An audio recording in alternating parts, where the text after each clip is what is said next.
எந்த மனிதனையும் எழுப்பி உங்களுக்கு விரோதமா செயல்படுகிறான். அதனாலதான் நீங்க அந்த ஸ்பிரிட்ட கட்டி ஜெபம் பண்ணிட்டீங்கன்னா, அந்த மனிதர்கள் உங்களிடத்துல எப்பொழுதும் சமாதானம் உள்ளவர்களாக இருப்பாங்க. ஒரு நட்போட இருப்பாங்க. இதுதான் சத்தியம்.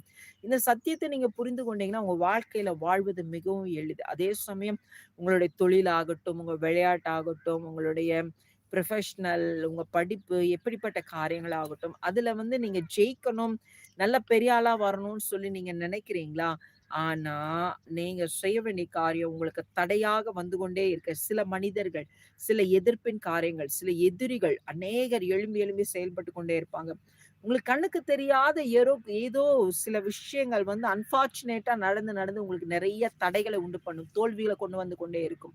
அது என்னன்னு கேட்டீங்கன்னா, வெரி சிம்பிள். அது பிசாசானவன் செய்கிற காரியம். ஆகையினால பிசாசானவனை கட்டி அப்புறப்படுத்தணும். தென் பிசாசானவன் எந்தெந்த